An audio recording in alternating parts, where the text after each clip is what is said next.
السلام عليكم. الفيديو ديالنا اليوم غنعدلوه على ديداكتيك اللغه الفرنسيه او بالاحرى تصحيح ديداكتيك اللغه الفرنسيه المستوى الابتدائي فوج 2016. غنشرح لكم داكشي اون ديتاي كيفاش تجاوبوا، وان شاء الله غيجيكم هادشي سهل. حاجه واحده بغيت نقولها لكم سي كو لاحظت في القناه اللي كيتفرج فيها الاغلبيه الناس يعني ماشي مشتركين في القناه، دونك كنطلب منكم طبعا فضلا وليس امرا انكم تشتركوا في القناه باش يوصلكم كل جديد غنزلو. ويلا نبداو الفيديو. اذا اول حاجه غتجبروها في ديداكتيك اللغه الفرنسيه المستوى الابتدائي هو كيعطيكم ان بيتي تكست بحال اللي جا في 2016. طولوا واحد النص ولا لاحظتوا معايا كيبدا ب il était une fois. دونك اي نص بدا ب il était une fois كانوا فيه شخصيات، كان فيه حوار، كان فيه مكان وزمان واحداث، اوتوماتيكمون كيكون هذا النص هذا تيب نغاتيف. اذا هذا النص عرفناه باللي النوع ديالو نغاتيف يعني حكائي. اذا عليه غنبنيو الجدده ديالنا. شنو طلبوا منهم انهم يعدلوا واحد الجدده. كيفاش؟ نتاحت قالوا لهم هذا واحد النص قرائي ديال المستوى السادس. دونك في لي كومونتير قالوا لي بزاف استاذه حنا منين غنعرفوش من مستوى غنخدموا عليه الجدده؟ نتوما ماشي كتعرفوا، راه هما اللي كيحددوا لكم من مستوى غتخدموا عليه. دونك قالوا لكم هذا المستوى السادس خاصكم تعدلوا واحد الجدده د لا ليكتور هذا النص هذا. اذا عرفنا دابا شنو غنعدلوا.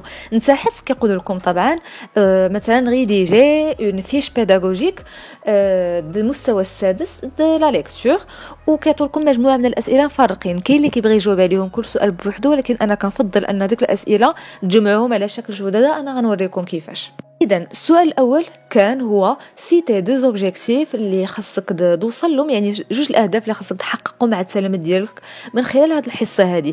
دونك ما حددوا لكمش هما من حصه، ما كيكونش ما كيحددوش من حصه، كنعدوا الحصه الاولى صافي. اذا هنا غنبداو نعدوا الجدده ديالنا من خلال هذه الاسئله هذه. اول حاجه كنقرا الاسئله كاملين باش كنعرف الجدده ديالي كيفاش غنخدمها.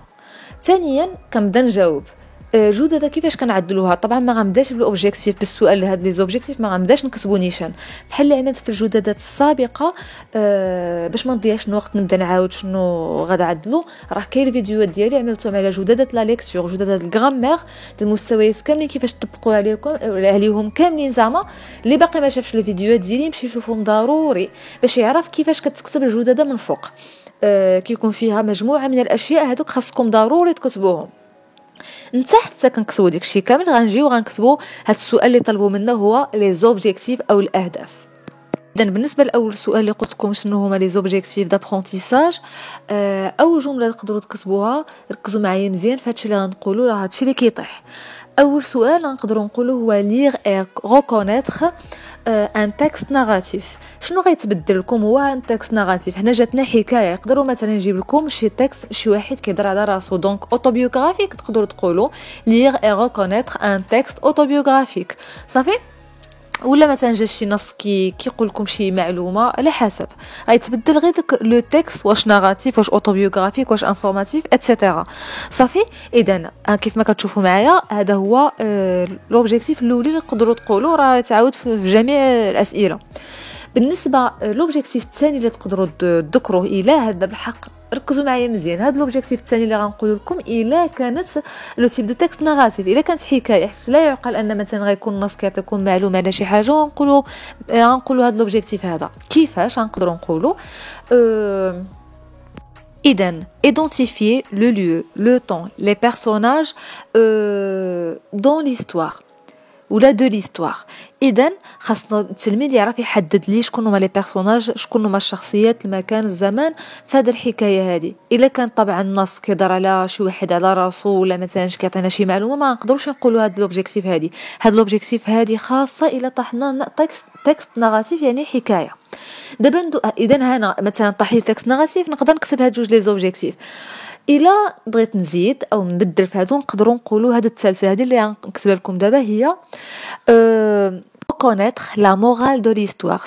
c'est-à-dire ان التلميذ خاصو يعرف لي شنو هي العبره من هذه الحكايه صافي. هذه عاود تقدروا تكتبوها في كل شيء. الا كانت ديك النص اللي قريتوه فيه شي عبره بغى يخبرنا مثلا بشي حاجه خصنا نستافدوا منها، غنكتبوا reconnaître la morale de l'histoire.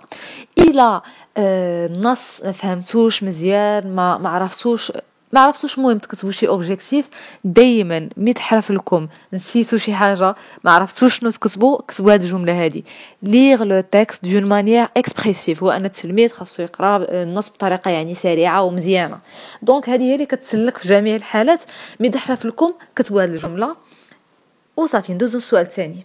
السؤال الموالي هو طلبوا منكم انكم تحددوا عدد لي سيونس اللي كيكونوا في لا ليكتور بالنسبه للمستوى السادس زائد شحال دقائق كيكون فيهم. دونك بالنسبه للمنهج المنقح لا ليكتور رجعوا فيها 3 الحصص بالنسبه للمستوى السادس وكل حصه الاولى فيها 30 دقيقه الثانيه 30 دقيقه والحصه الثالثه 25 دقيقه.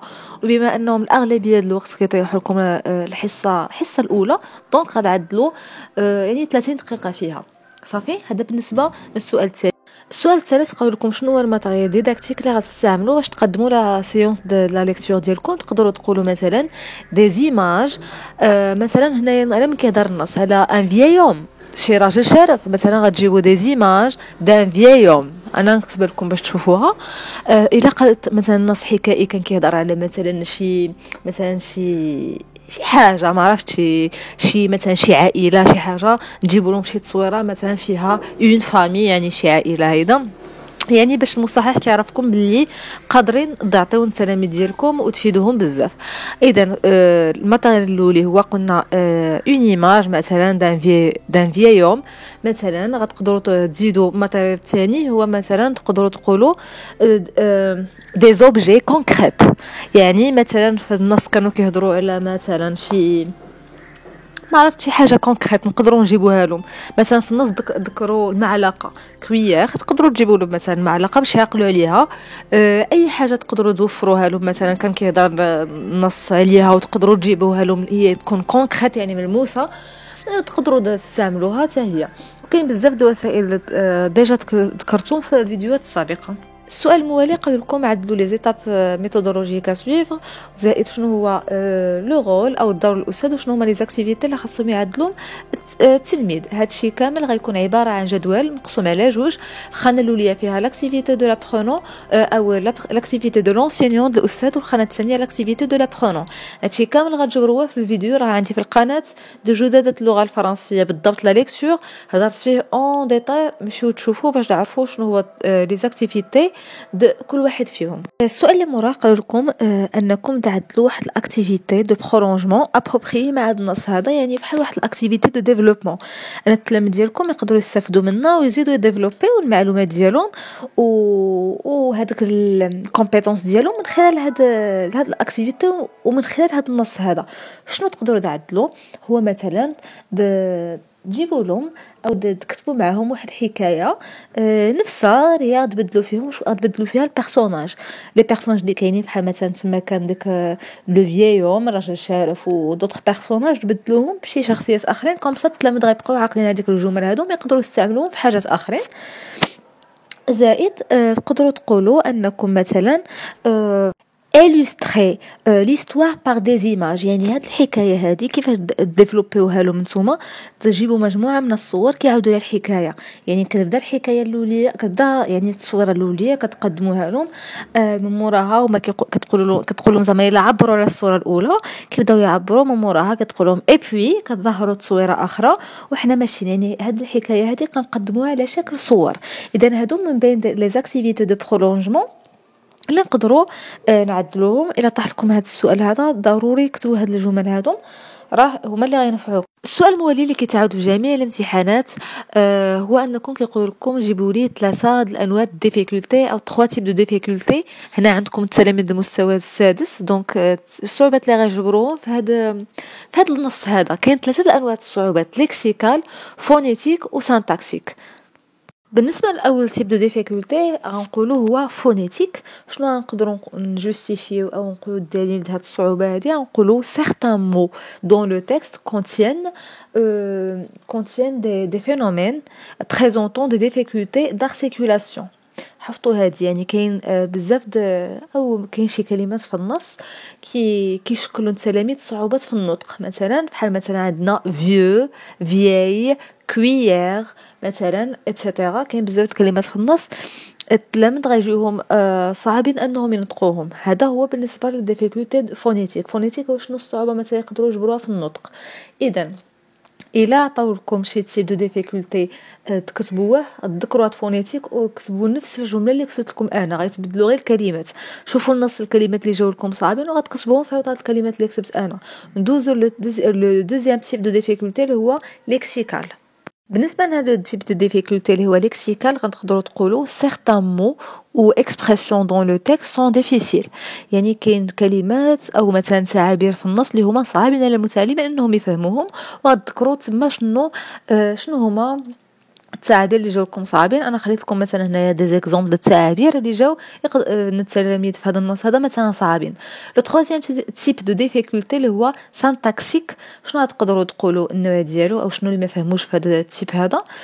غنقدروا نقولوا مثلا فراز لونغ، يعني جمل اللي هما طوالين في النص. وغتذكروا شي جمله مثلا في النص اللي عطاو لكم نتوما اللي هي طويله. اي فوالا، هذا هو الفيديو ديالنا اليوم. ما تنساوش الاشتراك في القناه حيت ان شاء الله باقي ما جاي بزاف الفيديوهات كيفاش تجاوبوا في المقابله الشفويه، شنو الاسئله اللي كتكرر، التجربه ديالي خاصه في المقابله الشفويه، زائد فيديوهات على الديداكتيك ان شاء الله، يعني الحل الاسئله اللي كيتعاودوا وبزاف الحاجات اخرين. ما تنساوش تشتركوا في القناه وتفعلوا الجرس باش يوصلكم كل جديد. اي بون كوراج.